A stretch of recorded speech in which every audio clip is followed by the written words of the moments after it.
Welcome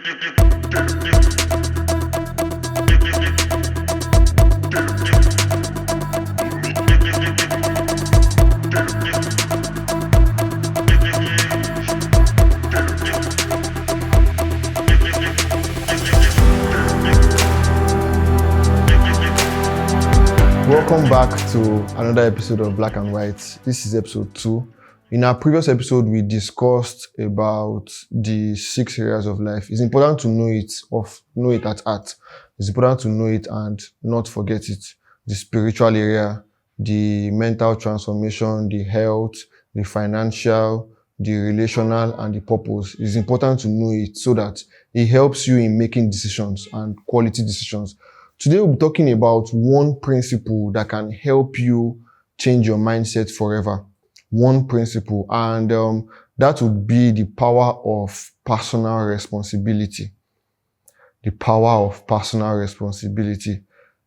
The summary of it all is that we are responsible for how our life turns out. I am most responsible for how my life turns out. It's not the economy, it's not the government, it's not my parents, it's not my friends. I'm most responsible for how this life turns out. And most of the work to be done is to be done by me.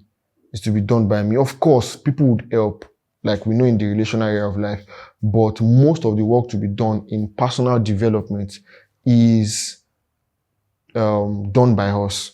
So, before clarity comes confidence. Before purpose, there must be ownership. Personal responsibility is talking about taking ownership of your life. Being at the driver's seat of how your life goes. You know, we in relating with people, especially my workers, right, and my staff members, I have worked as much as possible to correct that. The reason we are where we are is because of us. See, our environment shapes our mindset, yes, but we can import a new environment, quote and unquote, into our life by what we listen to, what we hear, and what we see, right? Personal responsibility means to stop waiting for your life to change. It means stop waiting for your life to change and that you start to change how you react to life. One thing Black and White will help you to do is to shift from being a reactional person to a responsive person. You know, many times we react to life. No, we respond. Based on understanding and knowledge. It means that you don't wait for people to fix your life. You own your choices and your outcomes. You stop blaming circumstances and you start building capacity. Many times, especially in the Christian faith, we hear so much about capacity building. We'll be talking much more about how to actually build capacity, but it's not the topic of discussion today. It's personal responsibility. And what does personal responsibility really mean? It's not about, when people say take the blame, or it's not necessarily about taking the blame, but it's about owning up to your action. One thing we would find out as we go through this life journey is that we can choose our decisions, we can choose our actions, but the consequences are preset. They are preset. If we sow in corn, we don't expect to reap yam. Whatever we choose, there is a preset response or a preset reward for what we choose. So personal responsibility is taking charge. I'm in charge of this, my life. And it's something that is going to really help you once you understand that you get to decide. You are mostly in charge of how your life turns out. The government can help, yes. The economy can help, yes. But we've seen time and again that people from great heights coming down to nothing. People from nothing to write home about, attaining great noble height, right? And people say, where did they come from? Instead of saying nobody helped me, why not say, what have I done with what I have? Right? I've discovered that people help you when you start to help yourself. right? People respond to your belief about yourself. They respond to how you are willing to help yourself, how you are willing to go in the direction of your beliefs. When people say my family didn't help me, but they want people to buy into their vision without them even taking any action, right? You want to start a new business and you want your family to raise money for you. It doesn't work that way. Have you tried to save money to register the business? Have you taken any constructive action towards that business? It's instead of blaming the system, why not try your best to work in spite of that system? I wonder sometimes personally in my own, and this is not a doctrine to follow, right? Why do billionaires still stay in this country? Why do they still stay? I mean, we all say Nigeria is defunct and this and that, but why do billionaires still stay? What is it? What is in it for them, right? And I still believe that there is something in it for me in this country. So I would, as much as yes, I would want to rise to a level of notable impact, I would also not decide that one location, whether I'm in Nigeria or not, that's not to say that I can't relocate, but I won't decide that one location is the reason for my success or failure. I am the reason for that. So wherever I am, because the Bible says it plain that whatsoever it does prospers. So where it prospers is not about the location. It's not about the location. It's about the person doing what he's doing. So for us to understand how we can grow and improve in this journey of personal responsibility, I'll give us 6 quick indicators to improving and growing in personal responsibility. The first, and which is very important, is integrity. Integrity means oneness. It means oneness. It comes from the word integer. It is being the same person in church, at work, and at home. Being the same person in school. We sometimes have, I used to be this kind of person that I relate with you based on what I want you to think of me, right? So who I am in church is different from who I am at work or in school or at home. And one disadvantage to that, because many people relate integrity to just being about your standards at work or how trustworthy you are. No, integrity is about being honest with yourself. It's about being able to receive constructive criticism.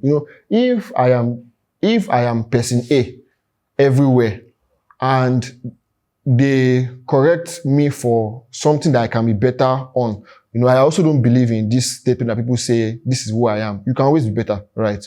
But that's not up for discussion today. If I am in church and I do certain things, or I don't respect personal boundaries, for example, and I'm corrected towards that, and I'm at home and I'm corrected at personal boundaries, and at work I'm corrected at personal boundaries, I am able to receive constructive criticism that, okay, personal boundaries is something I should work on. But if I deceive everybody that this is who I am at church, every correction looks like criticism. It's not like critiquing. This is them. It's about them. They don't like me. No. Sometimes they are responding to how you can be better, because everybody can be better. There's something we can do to become better. I talked about mindset before. There's something you can do to be better, right? The first one is what? Integrity. Be the same person. Be the same person all around. The second will be accountability. I'm not talking about having an accountability partner. We're talking about personal responsibility here. So the first person I believe you should be accountable to is to yourself. Be accountable to yourself. Respect yourself so much that whatever decision you make, you can stand by it. You don't need a third party to... It's good if you are weak in discipline, right? But you don't need a third party to help you achieve what you need to achieve. You need to take on the driver's seat. You need to be in charge of your life. You need to be able to explain your actions, right? You don't always need approval from people to take action, but you need approval from yourself and standing by your decisions. So the second is accountability. The third is commitment. Commitment. I heard recently, in consistency lies the power, right? In consistency, right? There's something I've seen about consistency that amplifies our effort over time. Commitment relies on the power of compounding. The power of compounding. Appearing I was discussing with my brothers yesterday, and I told them that growth sometimes can be deceptively slow. You can grow from level 1 to level 2 in a year, level 2 to level 3 in a year, and from level 3 to level 10, you can grow in like 6 months. So, but it's not about the time. It's not about the time spent. It's about the impact and what needs to be done. Success is about becoming a person that attracts those kind of successful things. So if you read book like a successful person, you would be successful. Does that make sense? So commitment is staying true to what you start, finishing what you start. It's good to, there are times where legitimately the best step is to leave that. But for the most part, see through what you start.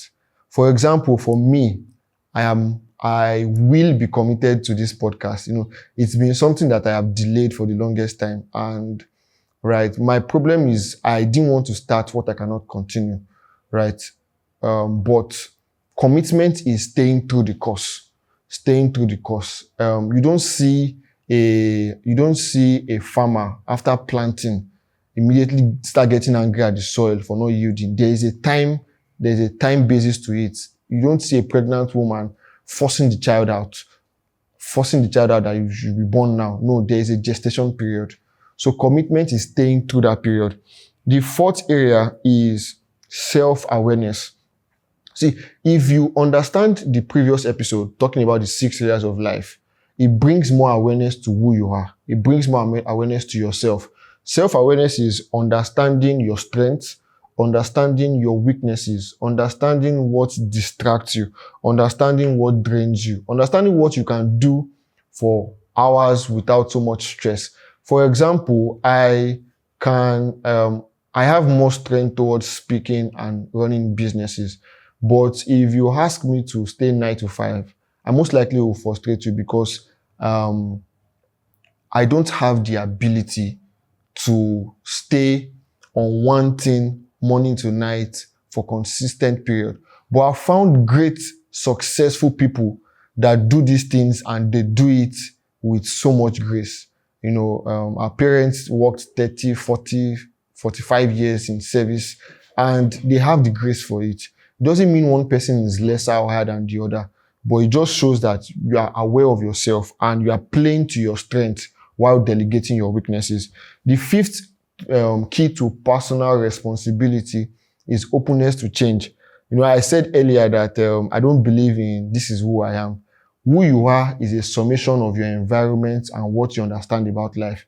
So if you are not willing to change, you can't grow in personal responsibility. Because yes, people can deter or delay you, then we now choose to blame them. No, it's finding another way around it. I've been trying to apply for something for a lot of 3 years now, and it didn't get through because the person in charge didn't want it to get through. And I've decided to now look through another route, and I was able to get it right. It's not blaming that person didn't allow me. No, people can be people, and by design of this life, as human beings, we can make our choices. You might need help from me, and I decide not to help you, right? I don't want to help everybody that asks for help because I'm not able to, right? But I don't put the consequence or the blame of you not helping me on you. It's not a responsible approach to life. The growth begins when pride ends. You can learn from those above you. You can learn from those your contemporaries. You can learn from those below you. Also, you can learn from children. You can learn from everybody. Be open to change. Be open to a new perspective towards life. The sixth and the final area towards personal responsibility is living a goal-oriented life. Goal-oriented life. One very interesting part about living a goal-oriented life is that it shields you from many distractions. Now, when I talk about goal-oriented life, I'm not talking about starting a business then. Yes, that can be good, but goal-oriented life means putting your life in order. Okay, you want to read a book, you want to complete an assignment, you want to go somewhere, you want to write a letter, you want to make a call. Living your life not casually, right? If you say you want to do something, trust yourself and do it. I've realized that there's this person you become where you can trust yourself. For example, we said we were going to be here today, and some minutes to coming here, I doubted my choice. That should I go and do this? But there is a person that I am becoming by being able to trust myself. If I trust myself that if I trust myself more, I'll be able to achieve more. So living a goal-oriented life helps build your discipline. It helps build your personal responsibility. No one can care about your life more than you. As much as I love you and as much as I care about you, I can only care as much as I will after I've cared for myself. Love is out of what you have. Love and care and responsibility is out of what you have. Is that which I have that I can give. And I would not, at the detriment of myself, help you. I won't respond respectfully. The price for our salvation, the price has been paid fully by Jesus Christ. So any price that needs to be paid again should be paid by our individual selves. I can help you in your growth journey. I can direct you and lead you, but you have to take the work, right? I can't. You may not be able to control where you were born. You may not be able to control your background. You may not be able to control your past, but you can control now. You can control your tomorrow. You can control what you choose to do today. You can control watching more educative, more informative, more transformative content than choosing contents that don't have any bearing towards where you're going to. You can control how to live your life. If you look at what we have done in episode 1 and this episode, you find out that there's more clarity towards the kind of person you should be to become successful. If you understand that there are 6 areas of life and I'm responsible for how this life turns out, there is more clarity towards things you should do with your time and things you should not do with your time. There's more clarity towards things you should do with your mind, what you should feed, what you should listen to. There's more clarity towards what the kind of food you should eat, because you need your strength to live long. There's more clarity towards how you respond to pressure, how you respond to delay, and how you respond to treating people. There's more clarity towards it. There are things that I wish could be happening in my life right now, but I'm not. But I'm not under pressure to prove a point. I understand that it's only a matter of time. It's only a matter of time. There are things that I wish I could do for others. There are impact projects I wish I could spend for others, but I can't right now. That doesn't mean I put myself under a pressure that would give me high blood or low blood pressure. No, I understand that in matter of time, if I keep learning what I'm learning and doing what I'm doing, it's a matter of time. Those that have gone ahead of us have proven to us that this is the way. So if we follow it, we would achieve it. I will be giving us one challenge this week, right? Look for one thing you have been blaming others for. Just one thing, changes one step after the other. Look for one thing you have been blaming others for and find a way to turn around it and take responsibility. Find one action that you can do and do that action. If you've been blaming your lecturer for the reason you get certain grades, find a way to get, for example, past questions or to learn from those that have gone ahead of you, how they got that. If you've been struggling with a discipline, find a way to take action and take the action now. I hope this has been most helpful. This is Black and White. We're helping you to grow one truth at a time. I'll see you on the next one.